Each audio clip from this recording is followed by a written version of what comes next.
할렐루야. 네, 오늘 2023년 10월 15일 예배 사도신경으로 함께 시작하도록 하겠습니다. 나는 전능하신 아버지 하나님 천지의 창조주를 믿습니다. 나는 그의 유일하신 아들 우리 주 예수 그리스도를 믿습니다.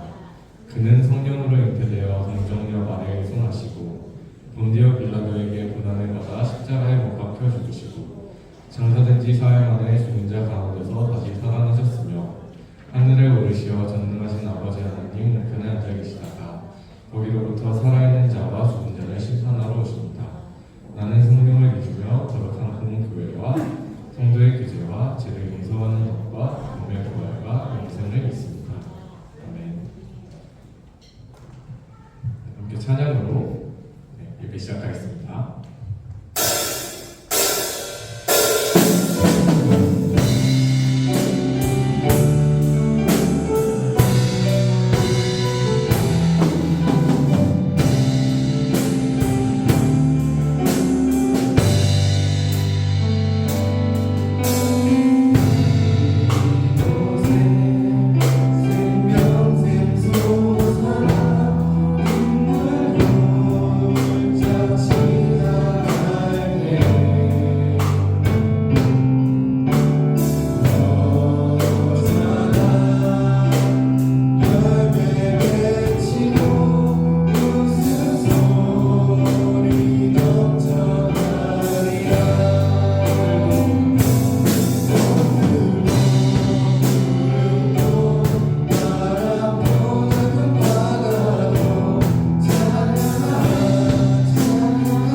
치면서 찬양 드리겠습니다.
있도록 지켜주세요. 하나님, 고등과의 친구들이 수시 면접과 수능을 앞두고 있습니다. 시험을 준비하는 가운데 하나님을 잊지 않고 우선순위에 둘 수 있도록 믿음의 씨앗을 더 키워주세요. 지금 겪고 있는 세상 속의 환란을 하나님의 힘으로 이겨낼 수 있는 친구들이 될 수 있도록 도와주세요. 주님, 우리 친구들이 시간을 떼어내어 하루에 한 구절이라도 성경을 읽을 수 있는 자리로 인도해 주시기를 원합니다. 또 이 작은 습관들이 지속되어 기도와 묵상이 될 수 있도록 주님께서 일하여 주실 것을 믿습니다. 이제 말씀을 듣습니다. 말씀을 전하여 주시는 마지열 전도사님의 입술을 축복하여 주시고 항상 함께하여 주세요. 예수님의 이름으로 기도드렸습니다. 아멘.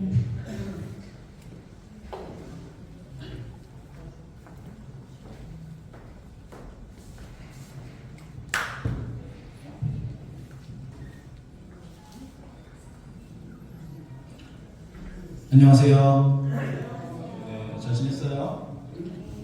자, 말씀을 보겠습니다.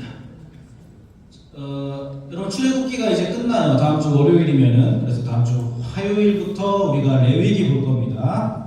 그래서 오늘 레위기 볼 거예요. 용서의 법칙이라는 제목으로 레위기 4장을 보겠습니다. 자, 볼게요. 제가 한 절 읽고 여러분이 한 절 읽고 마지막 절 같이 읽어보겠습니다. 제가 먼저 읽을게요. 일반 평민 가운데서 한 사람이 실수로 나 주가 하지 말라고 명한 것 가운데서 하나를 어겨서 그 허물로 벌을 받게 되면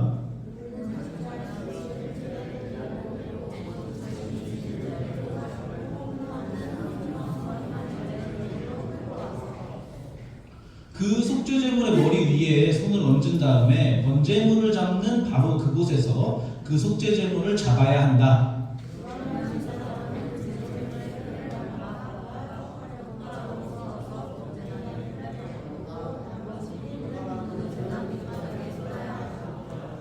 같이 읽겠습니다. 제물을 가져온 사람이 화목 제물의 기름을 떼어내듯이 기름기를 모두 떼어내면 제사장은 그것을 받아 제단에 올려놓고 나 주가 그 향기를 맡고 기뻐하도록 불살라야 한다. 이렇게 하여 제사장이 제물을 가져온 사람의 죄를 속하여 주면 그는 용서를 받는다.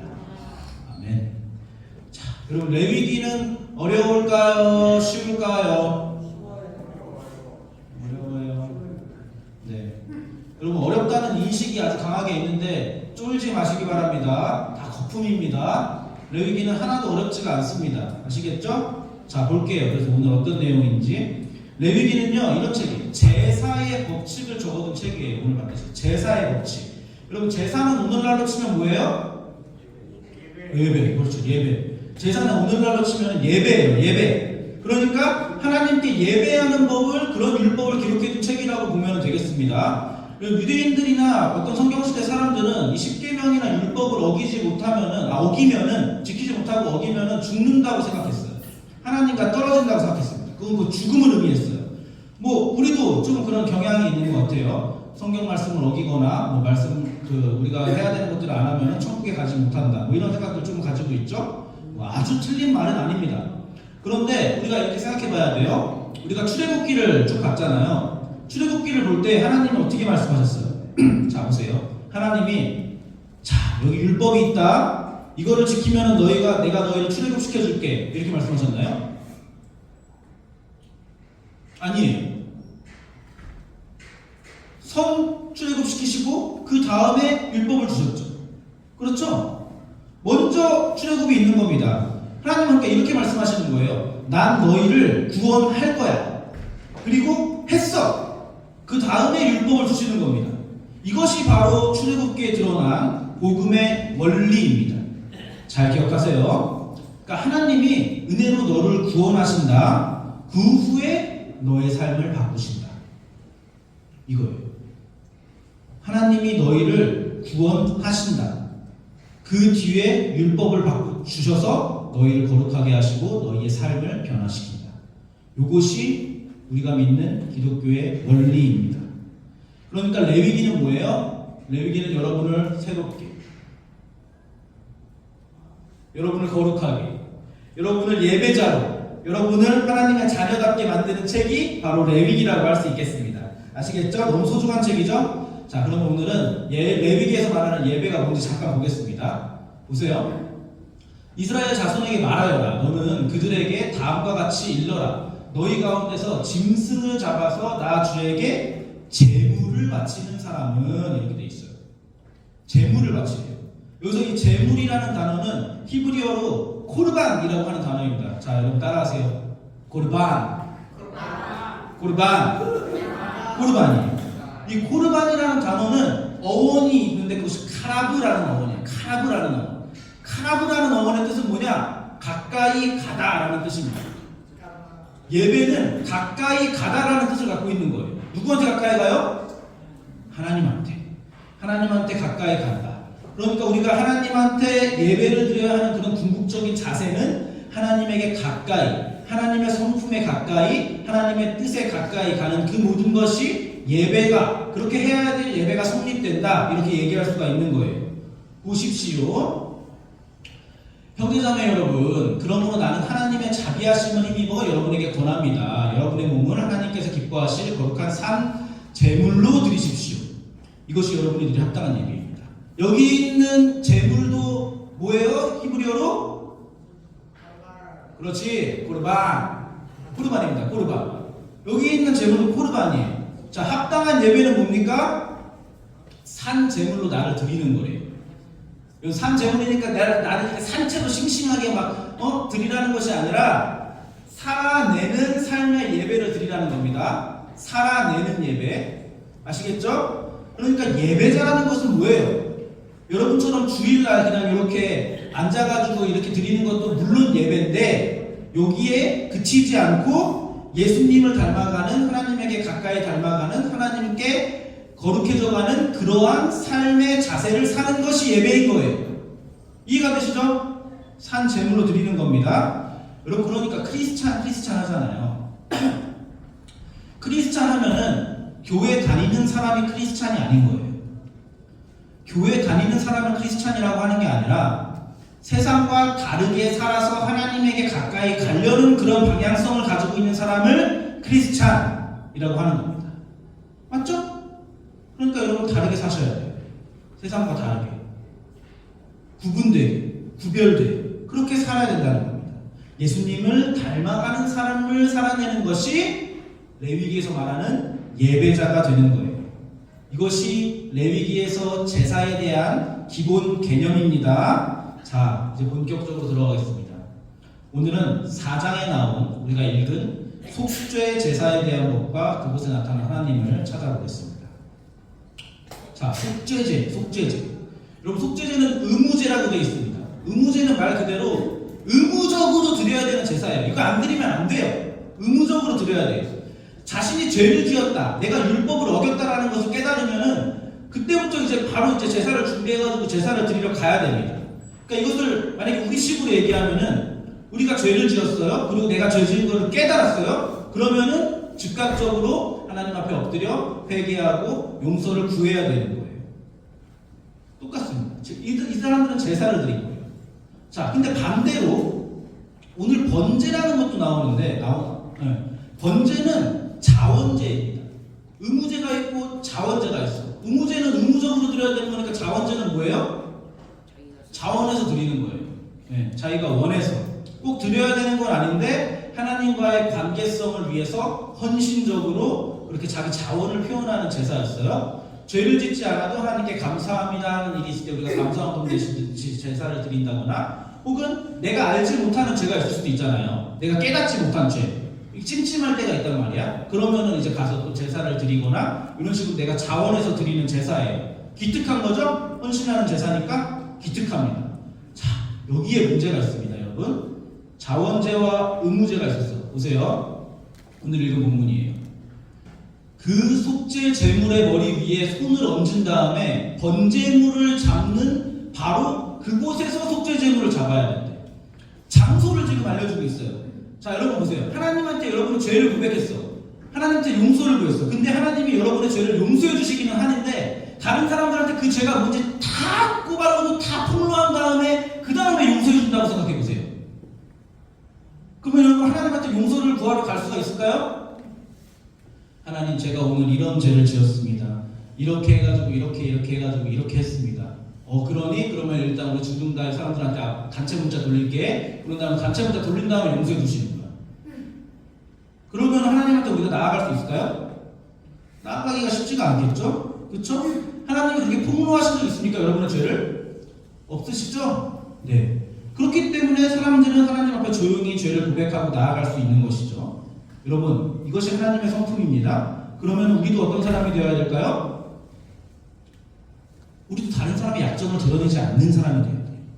우리가 다른 사람의 약점을 발견하더라도 그 사람을 추락시키기 위해서 폭로하거나 그래서는 안 되는 겁니다. 자, 보세요. 오늘 특이한 점이 바로 이거예요. 속죄제물을, 번제물을 잡는 바로 그곳에서 속죄제물을 잡아야 되는데, 그 장소에서. 보세요. 번제는 여기, 번제를 잡는 사람들이 여기 줄을 서 있어요. 짐승들을 가지고. 속죄제물을 잡는 사람들이 여기 줄을 서 있어요. 번제물 가지고. 그러면은 여기는 속죄제물 가진 사람들을 쭉 줄 서 있고, 여기는 번제제물 갖고 딱 줄 서 있어요. 그러면은 사람들이 이거 봤을 때, 여기는 자원제를 드리는 기특한 사람들이야.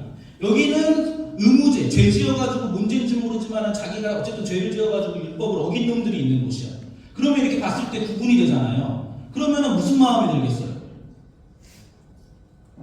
이게 비교가 된다고. 저놈도 무슨 죄를 지었을까? 저놈 뭐 잘못했을까?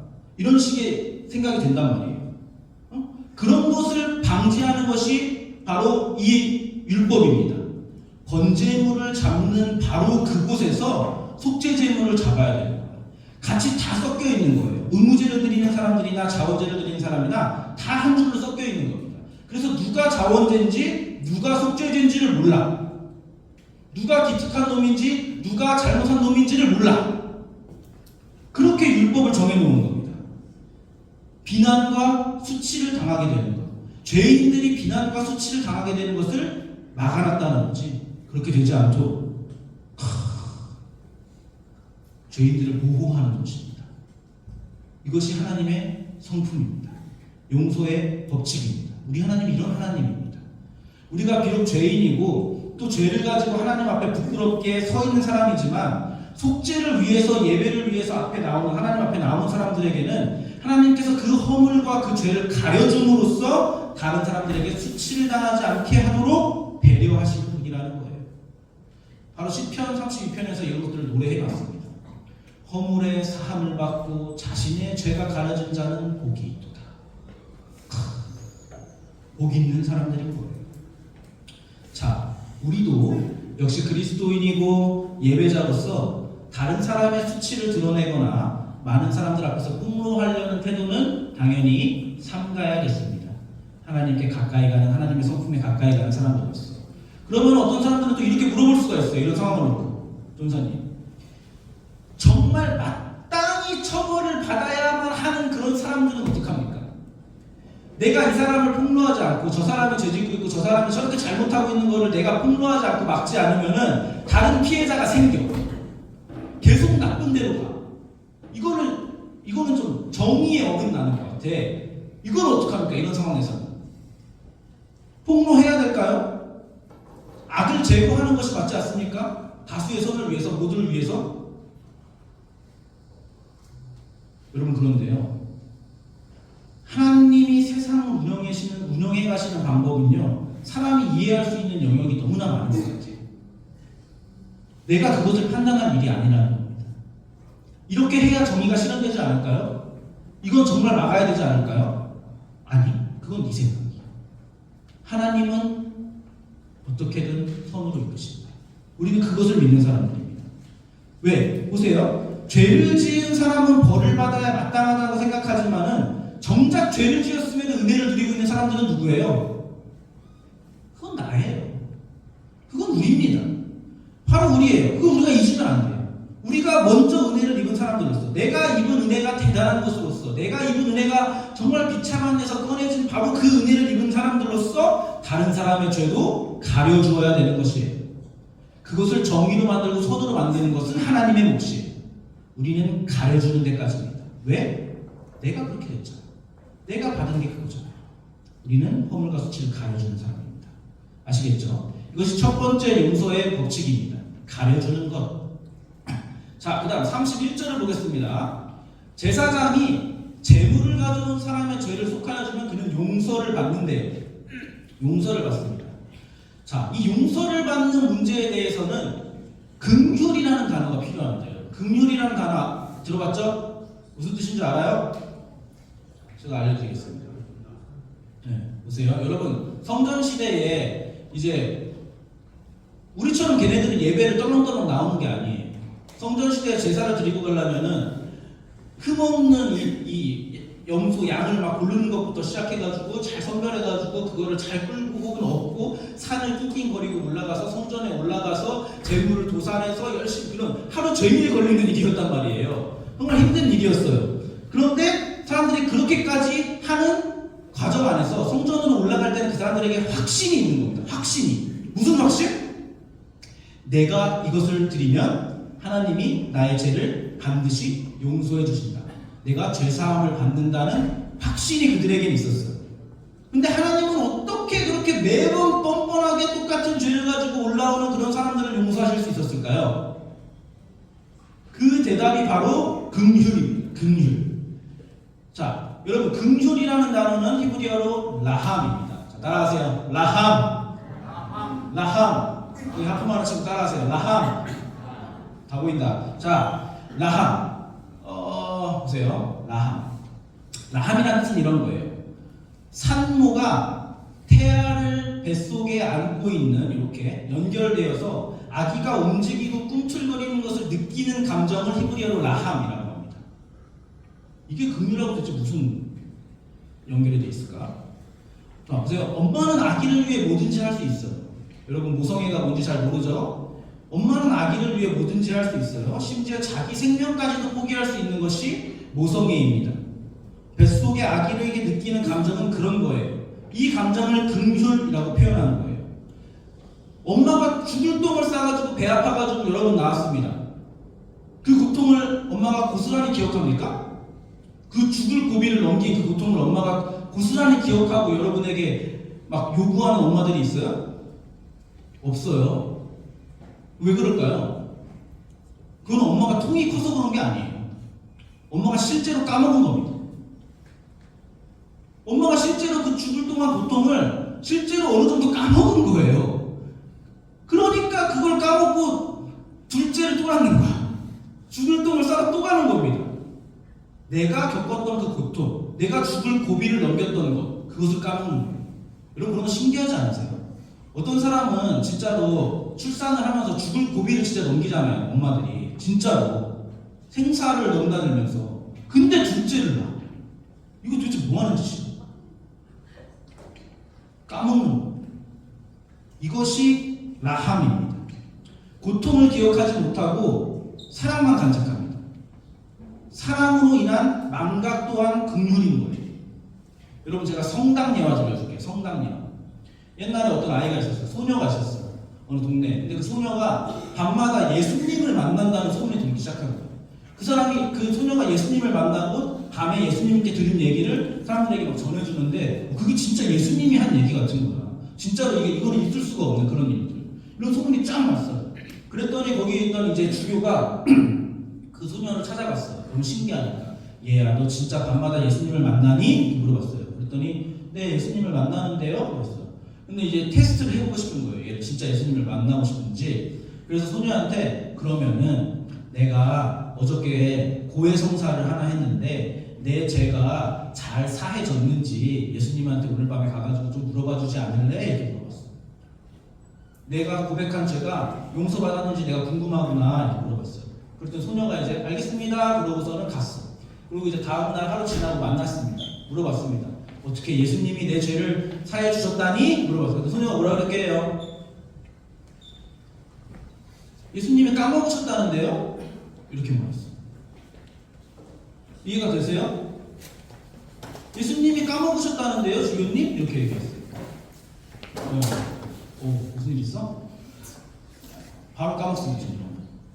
예수님이 까먹으신 거예요. 예수님이 우리의 죄를 까먹으셨다는 거야. 기억하지 않으신다는 거예요. 그러니까 이거는 까먹는 거거든요, 여러분. 기억을 못하는 게 아니라 안 하는 겁니다. 이거는 좀 구분해 주세요. 보세요. 그것이 라함, 긍휼입니다.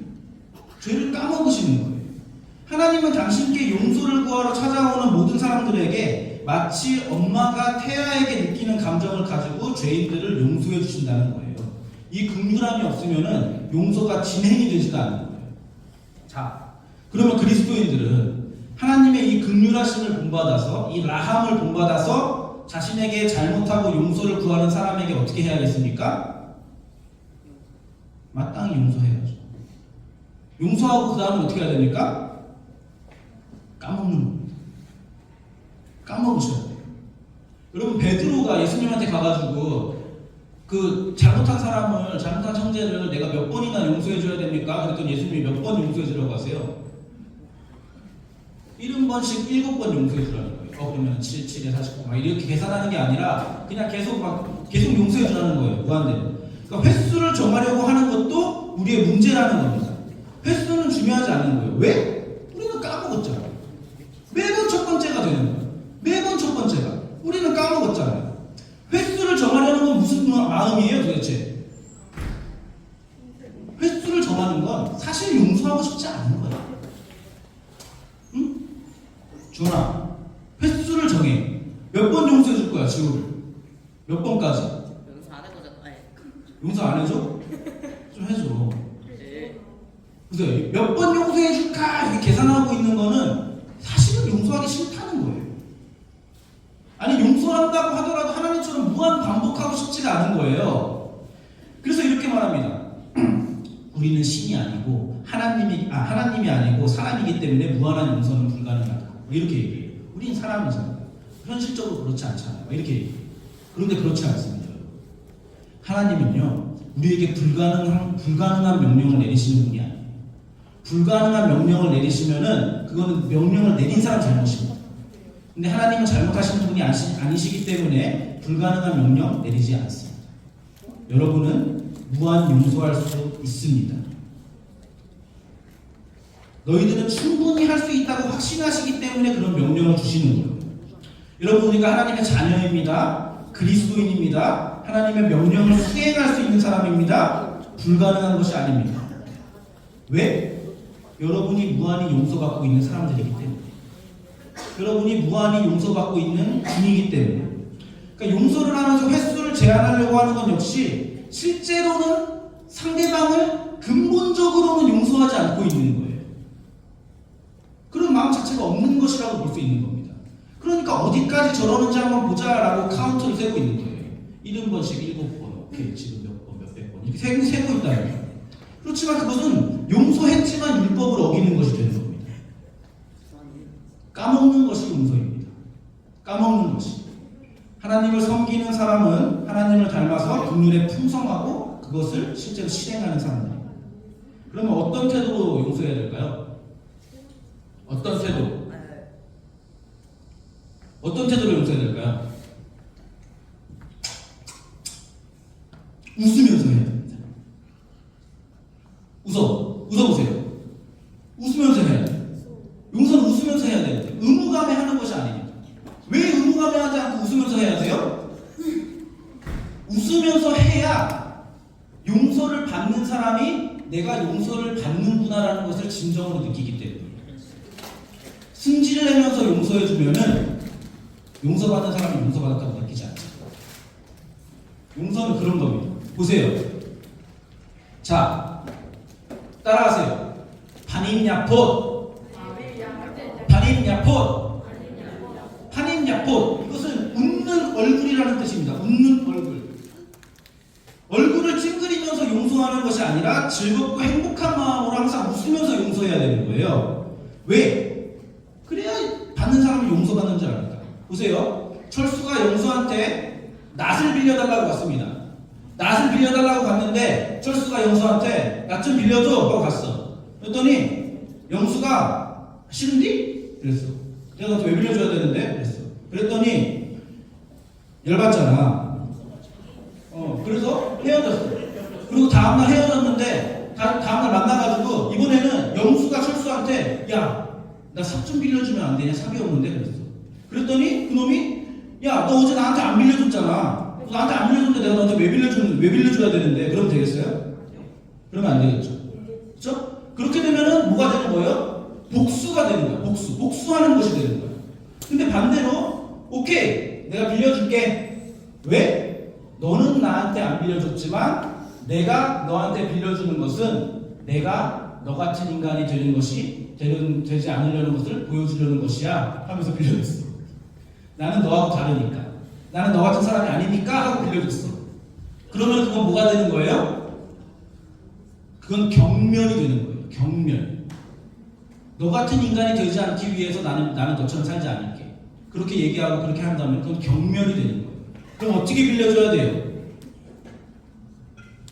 어제 나한테 낯을 빌려주지 않은 것을 깨끗이 잊어버리고 반입약봇한 얼굴로 자, 삼 여기 있어 하고 빌려주라는 거예요. 그 얘기를 하는 겁니다. 10번을 찾아와서 용서를 구해도 반입약봇, 아침에 찾아와도 반입약봇, 새벽에 찾아와도 반입약봇, 주일날 찾아와도 반입약봇, 월요일날 찾아와도 반입약봇, 학원에서 찾아와도 반입약봇. 항상 반입약봇한 얼굴로 상대방을 용서하라는 겁니다. 아름다운 얼굴로. 그러니까 여러분, 용서는요 횟수의 문제가 아닙니다. 횟수의 문제가. 진정으로 그 사람을 용서하는 긍휼을 가지고 있어야 되는 거예요. 진정으로. 그리고 용서할 때마다 그것을 까먹고 리셋하는 것이기 때문에 웃음을 띠면서 용서할 수 있는 것입니다. 왜 웃지 못해요? 다른 사람의 잘못을 정립해뒀으니까 웃지 못하지. 그렇죠? 웃으면서 마음 깊은 곳에서부터 진정으로 용서를 해야 되는 겁니다. 그러므로 하나님이 이런 성품을 가지고 있기 때문에, 하나님이 우리 죄를 까먹고 늘 똑같은 것으로 가져가도 하나님이 웃는 얼굴로 우리를 용서하시기 때문에 우리는 어떻게 할 수 있냐? 우리는 담대하게 하나님 앞에 죄를 가지고 갈 수 있는 거예요. 재물을 가지고 성전을 낑낑거리면서 당당하게 확신을 가지고 올라갈 수 있는 이유가 바로 이겁니다. 하나님이 우리를 언제나 웃는 얼굴로 용서하시기 때문에. 이걸 알아야 우리가 다른 사람도 용서할 수 있게 되는 거예요. 하나님의 이런 원리를 알아요. 이런 법칙을 알아요. 먼저는 하나님을 알고, 하나님을 바르게 알았기 때문에 하나님을 닮고 그렇게 이웃을 사랑할 수 있는 우리가 되는 것입니다. 자, 여러분, 이것이 레위기의 용서의 법칙입니다. 용서가 뭔지 조금 알겠어요? 용서하기가 쉬워요? 쉬워요? 용서는 쉬운 거예요, 여러분. 여러분이 다 받은 거예요. 받은 대로만 하면 돼요. 받은 대로. 이것이 레위기입니다. 여러분, 그리스도인입니다. 여러분, 예배자입니다. 여러분, 나가서 다르게 사는 사람들입니다. 여러분, 만약에 어렵다고 느낀다면 그건 뭐예요? 그거는 내가 세상의 원리에 너무 익숙해져 있기 때문이에요. 내가 세상에 사는 방법에 너무 익숙해져 있기 때문이에요. 그래서 다른 방법을 취하려니까 어려운 거예요. 하지만 이것이 원형의 방법입니다. 여러분이 받고, 여러분이 누리고 있고, 여러분이 배우고 있는 성경의 방법입니다. 어렵지 않습니다. 돌아서서 다르게 사는 거예요. 출애굽당했습니다. 여러분, 출애굽당했죠? 구원받았죠? 하나님이 이제 여러분에게 율법을 요구하시는 거예요. 레위기를 통해서. 이렇게 살아라. 거룩해져라. 구원받은 나의 자녀들아. 나는 이런 하나님이다. 너희도 세상에 나가서 세상과 다르게 살아라. 예배자로 살아라. 어떻게 사는 것인지 내가 레위기를 통해 보여줄게. 묵상을 잘 해야겠어요? 해야겠어요? 묵상을 잘 하세요. 아시겠죠? 그것이 오늘 우리가 본 용서의 하나님입니다. 여러분, 용서 대충 하지 마세요. 다른 사람한테. 아시겠죠? 그리고 대충 용서를 구하지도 마세요. 삶에서 이런 것들 하나하나 해가는 겁니다. 여러분, 용서가 안 되는 사람 있습니까 혹시? 있어? 한인 약국 하세요. 지금 옆에. 네. 한인 약국 하세요. 아주 세심하게 아름다운 얼굴로 상대방을 용서하는 겁니다. 아시겠죠? 자, 우리도 그렇게 해야겠습니다. 우리 같이 찬양하겠습니다.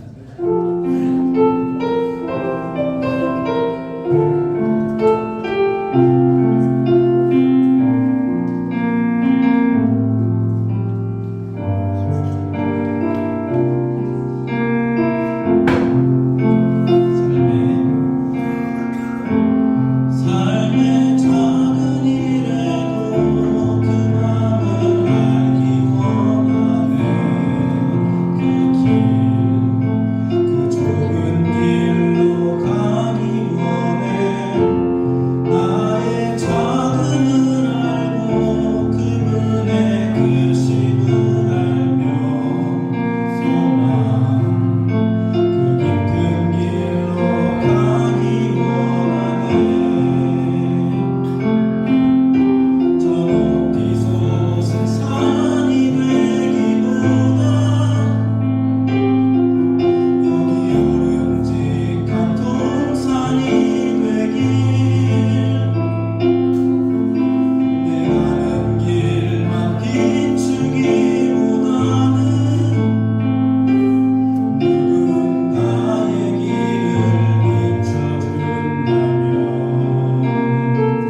알기 원하네. 그 좁은 길로 가기 원해. 나의 작음을 알고 그분의 크심을 알며 소망 그 깊은 길로 가기 원하네. 저 높이 솟은 산이 되기보다 여기 오름직한 동산이 되길. 내 가는 길만 비추기보다는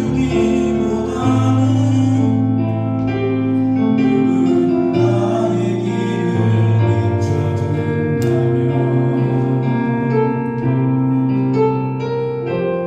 내가 노래하듯이 또 내가 얘기하듯이 살길.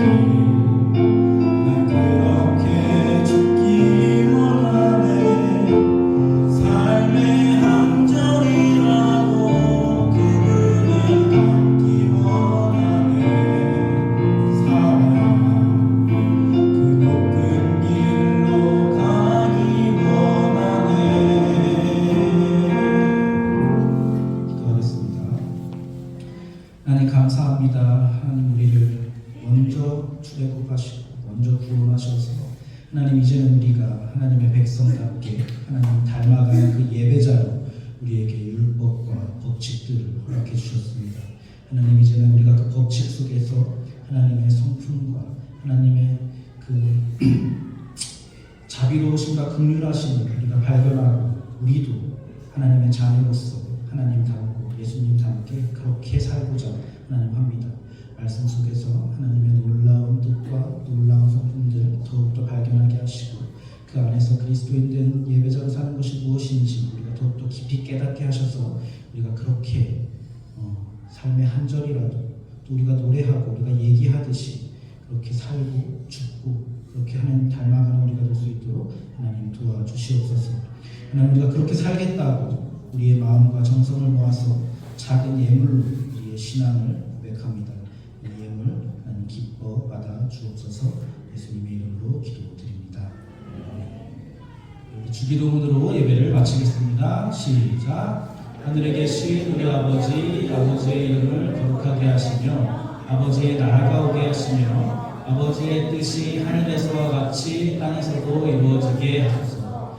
오늘 우리에게 일용할 양식을 주시고 우리가 우리에게 잘못한 사람을 용서하여 준 것 같이 우리 죄를 용서하여 주시고 우리를 시험에 빠지지 않게 하시고 악에서 구하소서. 나라와 권능과 영광이 영원히 아버지의 것입니다.